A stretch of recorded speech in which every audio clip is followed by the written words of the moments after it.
Hi everybody, welcome back to Crimson Corner, brought to you by Swoop Podcast. My name is Michael Milner, and today my partner Gabrielle Bonner and I interview Jacob Klingensmith, who works for WPXI. He is also an IUP graduate who was a part of many student organizations and clubs while at IUP, and he is also a former intern with IUP TV. Hope you all enjoy. What clubs did you participate in, and how did it help you going into the workforce? All right, this is going to be tough because I was in like pretty much every club you could be in, I guess. So I guess IUP TV in general, I was part of the, I guess, executive committee, if that's still a thing, where we like oversaw everything.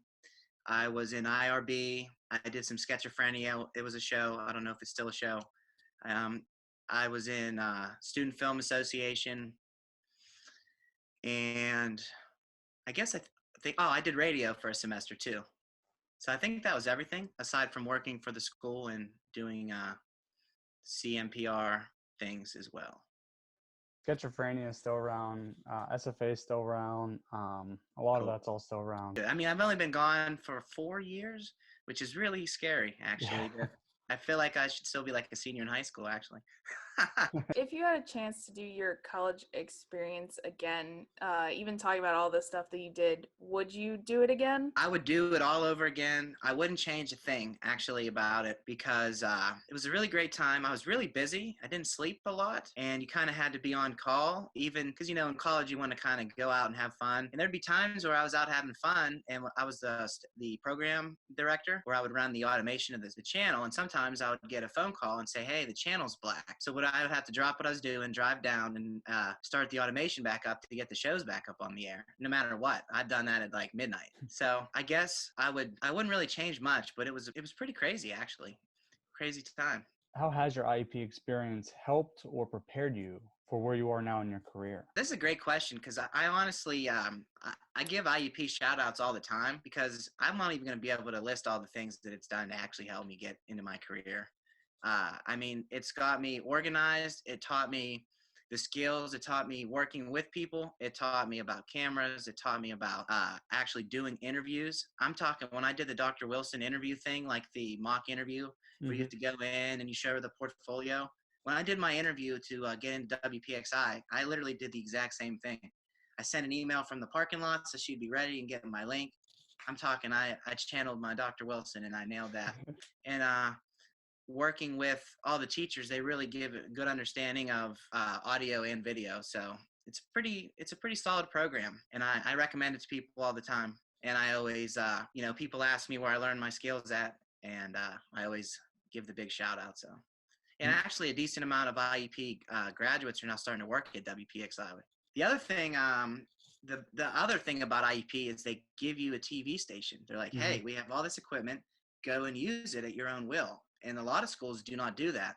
Another thing I learned is schools don't have like the bullpen. Yep. Like they don't have Premiere on campus like that. They have no access to Premiere. They have to pay for it. You get a college discount, but not like how we could just use it all the time. That's a great tool that they give you guys. They give everyone that. Chris Barber too. That guy, he knows everything. Do you remember the best piece of advice that you've ever gotten at IUP? And if so, what is it? And how much does it apply in the workforce today? That's a tough question. I did get a lot of good advice at IUP. Pay attention and try to go along with like what they're going to teach you. So because some people do things just slightly different, and you'll notice that even from class to class. But I would say just being able to adapt to your situation and grow from that is something that I took from IUP and from all the different teachers there. What advice would you give to students getting ready to leave college and enter the workforce? What I would give for students getting ready to leave college is you got to be open to everything and you got to be patient because it does take a while to land that job that you want. I did freelance for a year out of college before I got my position at WPXI. So you have to be open to doing kind of whatever to get there.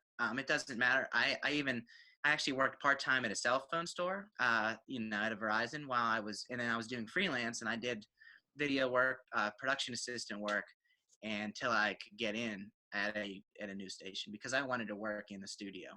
That's why I kind of like the clubs because I could work in the studio, and then in Student Film Association, I did like the production like work, which I did until I got into the studio. And now I have the chance to do both, which is kind of cool. Yeah, that's why I liked working for the all the TV studio and SFA when I graduated in 2015 in undergrad. I did PA work freelance, just as you, and so I mean I got the hands-on experience and everything I needed. It's just like it. It's weird how we worked it out like that. Switching gears away from IUP and going into your work, what is the work environment like before, like a regular day before, and what does a regular day now look like with the pandemic going on? Oh yeah, I mean, I'm talking. It's definitely different now with the pandemic going on. I know it's a later question, but like my job, I just got busier. I worked a lot even more. But a regular day, I work the morning show, so I work at 3:30 in the morning every day. Sheesh. So, like I've been up since 3 a.m. Today. But I get there at 3:30, and I set up the newscast. I get all the cameras ready, the microphones ready, and prep the anchors for what we're going to be doing. And because I'm the floor director / cameraman, it's a combined job, and it's stressful because you can't miss. You have to be there.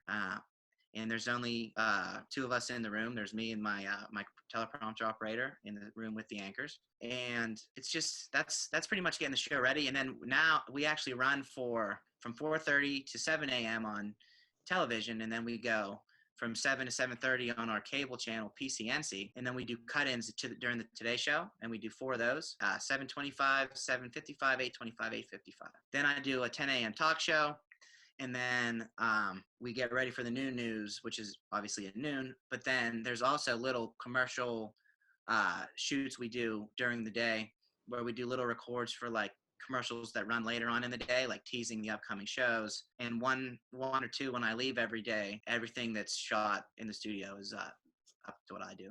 I do it. So now with the COVID thing, that changes things a bit. Now we actually run an extra hour and we go on streaming. So we go from 4:30 to 8 straight. And the only, time to go to the bathroom or anything is every hour we have a 3-minute commercial break. That's a really nice one. And then we have between 2.5-minute or 2-minute commercial breaks. Normally where you sprint around. Like it's weird because there's a lot of people in the building, but like me, the anchors, the directors are the only people that you'll see dead sprinting through the hallway pretty much all the time, because time, when that time hits, you're on the air. It doesn't matter. Anyway, back to the corona thing. I'll get off topic here. I have to sanitize the whole studio. Every morning when I come in, I have to put on rubber gloves. We have to wear a mask in the hallway, but when our work's done, we don't. But I put on the gloves. I actually have to scrub down the anchor desk. I scrub the chairs. I scrub the microphones. I never get to touch the microphones anymore. I set them down, and I pretty much sanitize everything. I sanitize my whole workstation because I sit in the corner. I actually control the cameras. They're robotic, so I have joysticks, and there's 7 cameras, and I click a button, and with one joystick, when I move it, it drives it. And the other joystick will pan and tilt, and then when I twist, it'll zoom in, and the other one will pedestal up and down when I twist it. And then I have a focus knob, and I have rundown, so I just follow along, and it'll be like camera 2 here, 3 here, 4 here, and then I do that. And while I'm doing that, I see where the anchors have to be standing and moving around the studio, and I have to move them around. And sometimes when they add or drop stories, like that's the producer's job, because we only have so much between the commercial breaks, they'll take stories out, and sometimes there'll be a camera conflict. So it'll be someone standing and then followed by them sitting at the desk, which is impossible. Yeah. So we have to work like pretty much on a dime to fix that, which is sometimes kind of scary. And we do mess up once in a while, but I mean, if you mess up so many times, you will get in trouble. So we can't really do that. But now, getting back to the corona thing, our anchors are not allowed to sit together at the desk. We're all 6 feet apart. So now my camera shots are compromised, and we had to add some new ones and make some other ones up. So we have our female anchor sits pretty much almost right beside me, which I'm in like a line of sight. And then we have the male anchor at the desk. The weather person can't be at the weather center on TV, or just they can't be too close. So the weather center is over here, but they can't do shots from there. They can only work at it, and they have to go into the green screen, which we call the key. And then there's a few other positions that we can't have them stand at anymore. And also our talk shows and everything, we're not allowed to have guests in the studio. So the talk shows are all Zoom like this. But now we have a new routed system where we have a Zoom routing, a Zoom import, so they can see the other person. So I have to route the camera to them to see the other person. How have technology advancements changed since you graduated? But technology is always rapidly changing, and the best thing is literally to just keep adapting with it and learning. I'm always still watching tutorials and trying to figure things out as they change. And they'll keep changing. As soon as you get something figured out, they'll change that again too. Have you noticed a quality difference in your work or peers' work since stay-at-home orders began? I would say the quality kind of has gone. Well, we had to back off the quality because you can't put HD cameras in 30 houses, Mhm. you know? So some of the cameras and some of the shots, which you don't have optimal lighting. I'm sure my lighting rate I'm in my bedroom here is not that great. And then they're at home, it's the same thing. In Zoom interviews, the internet goes out. I could be blurry right now. I can't really tell. I have a tiny screen. But when it comes to things like that, the quality, but in the studio, we still stayed fully staffed. So we're good in terms of our production crew keeping it up to full par, but we lost some HD quality there.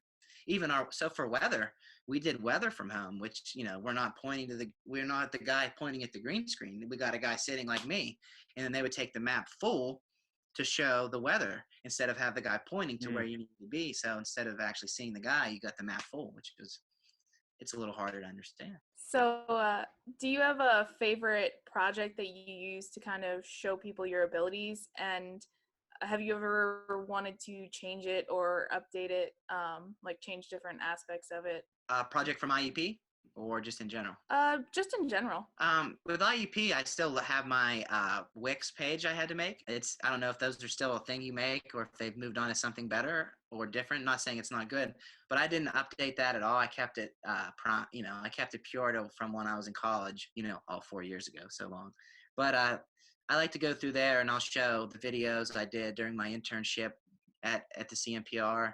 I'll show the highlight reels. I'll show SFA films. So I'm proud of all the stuff I did there. I'll show a lot of my freelance work that I did and still do. Like I still shoot weddings from time to time. Pretty much whatever work will come up, I do, and I show off that. I did a lot of instructional videos for companies. So whenever they would hire someone new, instead of having to train them, I would go through and make like a video on how to work at this job. Like I did one at Allegheny Recycle Products over on Neville Island in Pittsburgh, where they hire people to make pallets. So I went through the whole pallet process and I had little sound bites from the owner. I like that video. I'm from Ford City, and our hospital is the Katanning Armstrong Memorial Hospital in Katanning. Whenever you get admitted to that hospital, you have to watch my video. So whenever you're in the hospital bed, you see the video I made. So I'm pretty proud of that, and it's giving you what you'll expect at the hospital. So I'm really proud of that one. I show it all the time, but I'm not shy about pulling out my work. If I had time, I'd pull out some stuff on my phone. I'd show it to you right now. With unemployment recently, it's coming down a little bit, but being at a high, have you ever worried about your position? See, that I liked this question a lot, especially with the job I do, because I never worried about unemployment with my position. I knew like we are needed there all the time. We're always on call, kind of, sort of. Like I don't work weekends typically, but next weekend I work both days. So it's just we're always needed. We're always going to be needed because there's maybe 10 or 12 of us there that we do the shows all the time. So even sales department was home, our managers were home, no matter what. Some of the anchors were home, but the production staff, the directors, and the people that work in BOC, which actually put the things on the channel, all of us were totally safe. In fact, we worked more. So we were totally cool. It was kind of weird because a lot of my friends working from home would complain, I'm working from home, I'm bored, I can't leave. And then I'm like, oh, I never get to come home. I'm tired. So and if you work in television production, now commercial production, they couldn't do as much because they can't work around big groups of people. But if you are in a television production studio and you do regular shows that have to be aired, you're good. We're open 24 hours a day. We never close. As a matter of fact, the news goes on in about 4 minutes, and the guy that does my job is getting ready to do the show. Would you say that your passion for what you do has come in conflict with any other common concerns like money or safety? Safety, I didn't worry. I took precautions. I was worried, but I love what I do. I go in there with a smile at 3:30 in the morning, and people wonder why I'm so happy all the time. But I don't really feel like I'm at work because I'm just doing TV shows all day. Yeah. It's really cool. And then when I'm not doing my shows, I do freelance photography and videos. So I'm like I'm living it. I have my own dark room now. Like I do film photography all the time. I have free time to do that well when I can. So it's a great thing. It's a great job.